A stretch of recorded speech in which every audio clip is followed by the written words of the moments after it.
Hello and welcome to Poonam Dua classes. Please manage with my bad throat. The weather is changing these days. I hope most of you will be able to crack various entrance exams and most of you must be preparing for next year as well. I must say one of the best way to crack this exam is to study thoroughly, of course, but to get the idea of previous paper too will help a lot.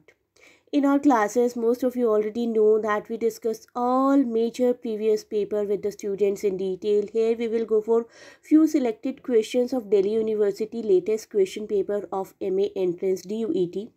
The query link to join our classes is in description. Let us start with the first question now, and please do not forget to share and subscribe the channel. Next question देखिए. Which of the following plays have cynical and melodramatic plot?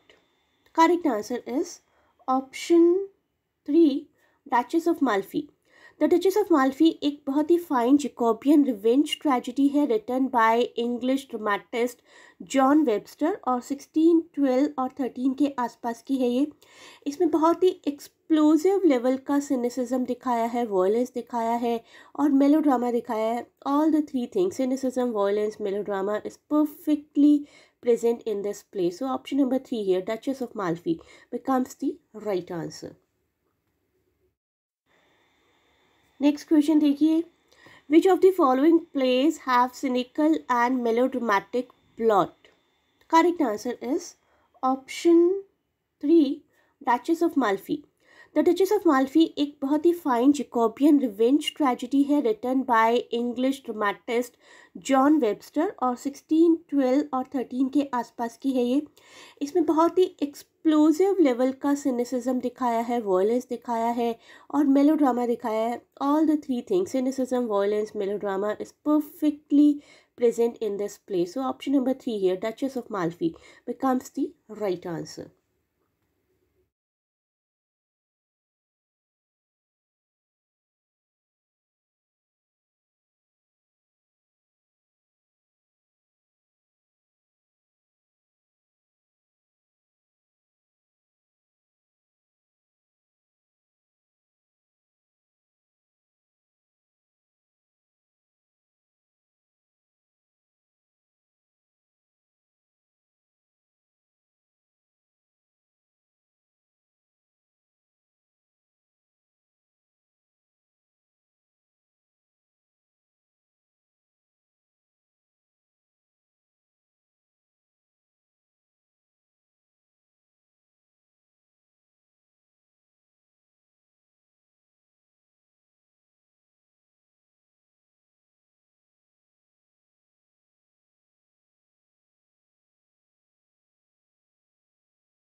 Next question देखिए. Which of the following plays have cynical and melodramatic plot? Correct answer is option 3, Duchess of Malfi. The Duchess of Malfi एक बहुत ही fine Jacobean revenge tragedy है written by English dramatist John Webster और 1612 और 13 के आसपास की है ये. इसमें बहुत ही एक्सप्लोजिव लेवल का सिनिसिज्म दिखाया है, वॉयलेंस दिखाया है और मेलोड्रामा दिखाया है. All the three things, cynicism, violence, melodrama is perfectly present in this play. So option number 3 here, Duchess of Malfi, becomes the right answer. I have experience Delhi university में Elizabethan era के बहुत questions आते हैं, तो please Elizabethan era पर आप लोग बहुत ही अच्छे से कॉन्सेंट्रेट करिए. Look at this question. Which of these literary work include the following passage, harrowing of hell or and dream visions. तो आपका यहाँ पर करेक्ट आंसर हो जाएगा ऑप्शन नंबर 2, P.S. दी प्लूमेन, जिसको कि कंसिडर किया जाता है one of the most challenging pieces of English literature from the medieval period. It is a dream vision. अगर आप में से किसी ने पढ़ा हो, it is a dream vision that follows the poems unnamed narrator. छोटी छोटी चीज़ें आपको किसी टेक्स्ट के बारे में पता होनी चाहिए. Unnamed narrator who is a kindly ploughman and P.S. Guides him through a series of visions called passus. इन विजन्स को ही, सीरीज ऑफ विजन्स को ही पैसेस बोला जाता है, which is Latin for steps, STEPS. P.S. Plowman is considered one of the most challenging pieces, as I told. एक dream vision है और ये सभी चीज़ें उसमें प्रेजेंट है, passus, harrowing of hell and dream visions. अब देखते हैं क्वेश्चन नंबर 4 यहाँ का। क्वेश्चन नंबर 4 हमें क्या कह रहा है? क्वेश्चन नंबर 4 एक पैसेज है, छोटा सा एक पैसेज है जिसमें हमें राइटिंग स्टाइल को गेस करना पड़ेगा। To seek to extinguish anger utterly is but a bravery of stoics. Stoic का मतलब होता है सफरिंग पेन और difficulty without complaining. We have better oracles, be angry but sin not. गुस्सा तो सभी को आ जाता है, लेकिन गुस्सा इतना ज़्यादा ना आए कि we should sin. Let not the sun go down upon your anger. हमारा एंगर बहुत हावी ना हो जाए हम पर। Anger must be limited and confined both in race and in time. We will first speak how the natural inclination and habit to be angry may be attempted and calmed. Secondly, how the particular motions of anger may be repressed or at least refrained from doing any mischief. Thirdly, how to raise anger or appease anger in other. The above extract reminds the writing style of which of the following writers, and the correct answer is option 1, Francis Bacon. Aphoristic style है यहाँ पर थोड़ा सा. Aphoristic style is an expression that conveys quotable quality like a proverb. जैसे यहाँ पर लिखा गया be angry but sin not. Francis Bacon in his essays uses this style to say the most in the fewest words, displaying his great talent for condensation. Stoic का मतलब मैंने आपको पहले बताया था, सफरिंग और पेन विदाउट डिफिकल्टी और without complaining, you can say. Anger is so innate to human nature that to banish it altogether is but an exercise of futility. Only the Stoics, who have the absolute mastery over their minds, can ever try to subdue anger. We may get angry occasionally, no doubt about it, but must rein it in so that it does not drive us to do something heinous, something immoral, something sinful.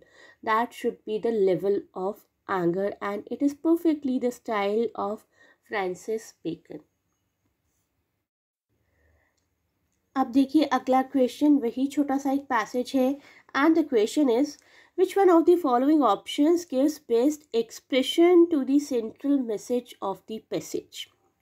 अब देखिए इस expression का, इस पूरे passage का, छोटे से passage का एक सेंट्रल मैसेज क्या है. सेंट्रल मैसेज तो यही है ना कि गुस्से पर हमें काबू रखना है. और इन 4 लाइंस में से कौन सी ऐसी पर्टिकुलर लाइन है जो कि उसी बात को कह रही है. आप लोग ध्यान से देखेंगे, आपको भी पता चल जाएगा. It is option number 3, anger must be limited and confined both in race and time. Meaning anger must not find a permanent abode in the mind. It can come, but it should leave our mind as early as possible. Anger's fire must not be allowed to engulf our mind and burn down ourselves. गुस्सा उसी इंसान का नुकसान करता है जिसको गुस्सा आता है, सामने वाले इंसान का कोई नुकसान नहीं होता. That is the reason anger must be limited and confined both in race and in time. Question number 6 देखिए, ये भी इसी पैसेज से ही रिलेटेड है, as you can see very easily. And the question is author of the given passage appears to be in dash mood. किसी ना किसी तरीके का मूड है. अब ऑथर का ये लिखते हुए हमें वो मूड आइडेंटिफाई करना है. रिफ्लेक्सिव, नैरेटिव, डिस्क्रिप्टिव और spiritual. As a literary device, mood refers to the emotional response that the writer wishes to evoke in the reader through a story or passage or essay or any text. This response can range anywhere from feeling of calm, fear, anger, joy, morality, depending upon the literary work. Here I'll say it is reflexive mood. Reflexive mood is evoked when it seems that some kind of introspection is being done. अगर हम इस passage को पढ़ेंगे तो हम अपने behaviour को ही analyse करना शुरू कर देंगे और देखकर ऐसा लगता है कि शायद ऑथर ने भी कहीं ना कहीं बहुत एनालिसिस किया है लोगों का, खुद का. उसी वजह से we can say this is reflexive. एक इंटरनल मूड को रिप्रेजेंट कर रहा है, लोगों की इंटरनल बिहेवियर को, इंटरनल क्वालिटीज़ को रिप्रेजेंट कर रहा है ये passage. So we can say reflexive. Next question देखिए, question number 7, who is the author of Moll Flanders. Correct answer. I know many of you already know this is a very famous text, Daniel Defoe, and please bear with my thought. Moll Flanders is a novel by Daniel Defoe first published in 1722. Years याद रखिए, बहुत ज़रूरी होते हैं years. I keep on saying over and again in all my classes, all my videos. The full title of Moll Flanders अपने आप में ही उसकी एक summary है. The fortunes and misfortunes of the famous Moll Flanders etc. who was born in Newgate and during a life of continued variety for 60 years. Besides her childhood was 12 years a whore, 5 times a wife, 12 years a thief, 8 years a transported felon in Virginia, at last grew rich, lived honest, and died a penitent. Written from her own memorandums. पूरा जितना भी इसका इतना बड़ा सा सब titles है वो इसकी एक्चुअली एप्ट समरी है और इसको बहुत ही फेमस फीमेल पिकरेस्क नॉवल भी बोला जाता है. तो अगर आपको ये क्वेश्चन आए कि out of the following novels please identify which one is a female picaresque, then your answer will also be Moll Flanders. Let us move to question number 8 now. Identify the correct statement from the ones given below. Ben Jonson के बारे में हैं कुछ statements. ये Ben Jonson और the full name Benjamin Jonson एक English playwright and poet थे and his artistry exerted a lasting influence upon English poetry and English stage comedy as well. एक एक करके फैक्ट्स को देखते हैं. फैक्ट ए देखिए, it is written Ben Jonson fought bravely to restore the classic form of drama. Yes, he planned to write comedies that revived the classical premises of Elizabethan dramatic theory. Next fact देखते हैं. Fact number C उनके बारे में. Ben Jonson killed an actor in a duel and only escaped hanging by pleading benefit of clergy. Yes, this fact is also true. Gabriel Spencer, जिनको कि SPENCER करके भी spell किया जाता था, एक एलिजाबेथन एक्टर थे and best known for episodes of violence culminating in his death in a duel at the hands of the playwright Ben Jonson, and this incident occurred on 22nd September 1598. Option A भी correct है, option C भी correct है. अब analyse करते हैं option number D को. In his every man in his humour Shakespeare acted one of the parts.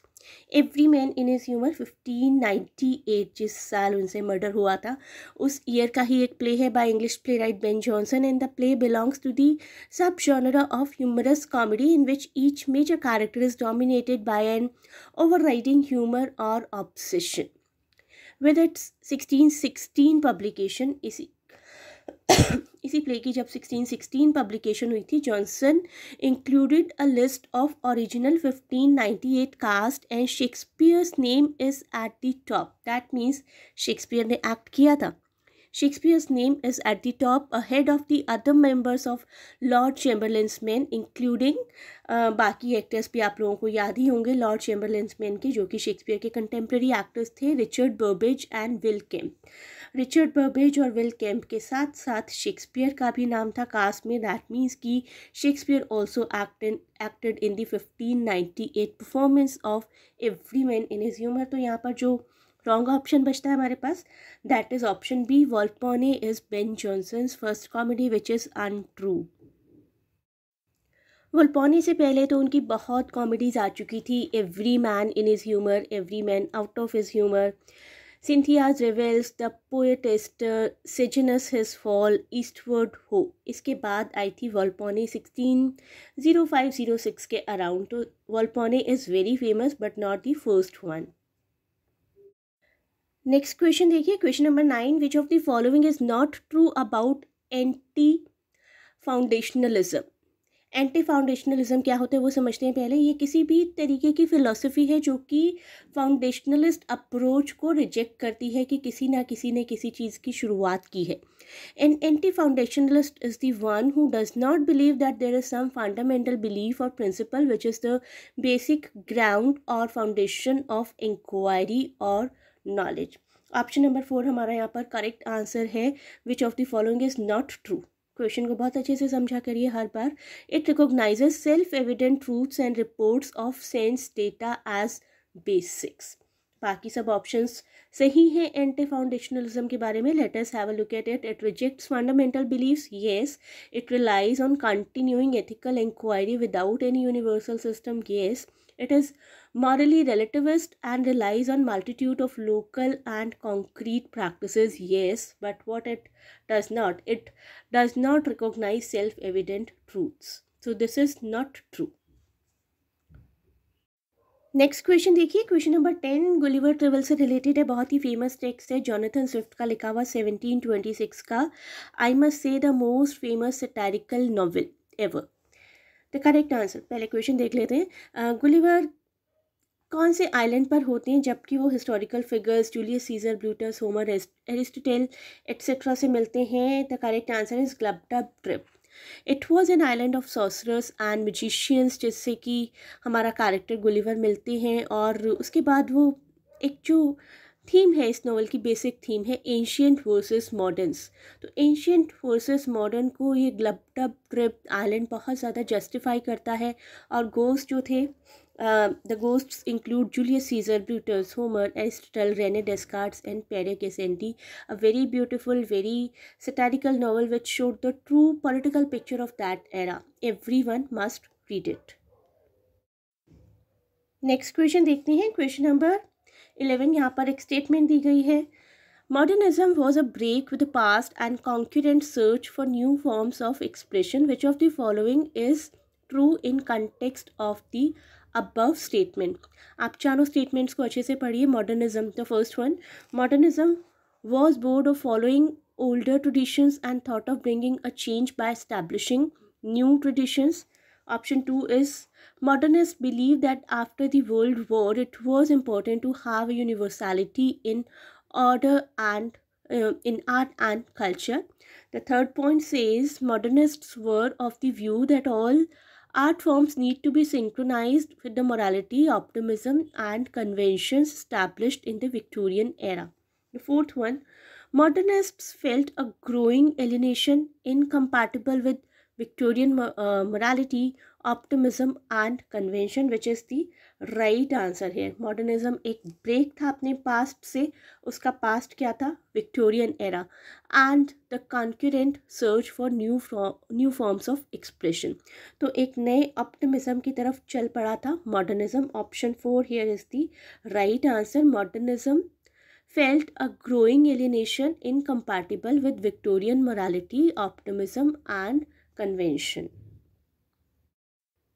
Next question. William Jones is a or an Orientalist, novelist, essayist or satirist?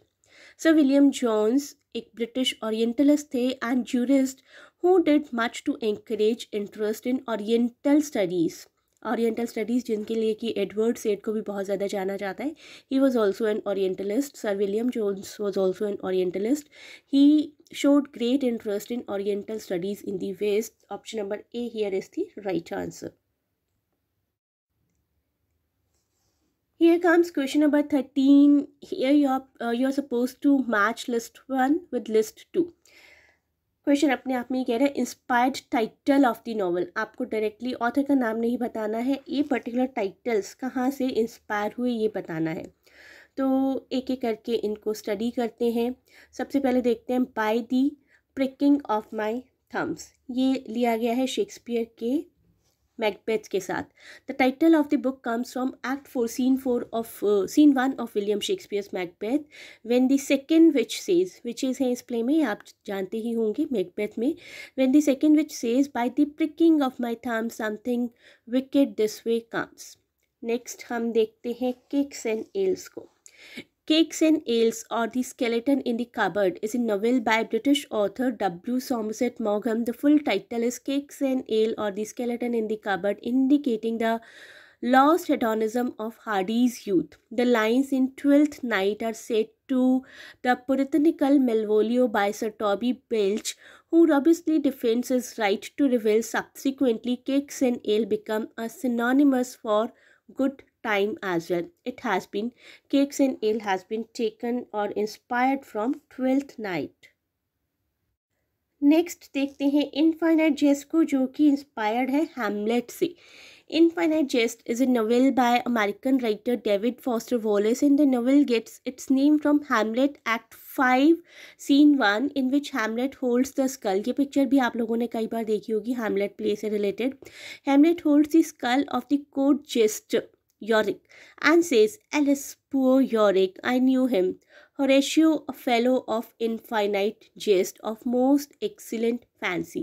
यॉरिक को याद करते हैं जो कि एक कोर्ट जेस्टर थे और उनके बारे में कहते हैं कि a fellow of infinite jest. Hamlet and infinite jest matches. Next comes The Winter of Our Discontent. The Winter of Our Discontent is John Steinbeck's last novel जो कि 1961 में publish हुई थी. The title comes from the first two lines of William Shakespeare's Richard III. Now is the winter of our discontent made glorious summer by the son of York. So option 2 यहाँ पर match कर रहा है. जो मैंने आपको options बताई हैं, जो मैचिंग्स की हैं हमने इस डिस्कशन में, according to that option 2 is the right answer. Next question देखेंगे अब हम. Question number 14. Which one of the following is a novel by Smollett?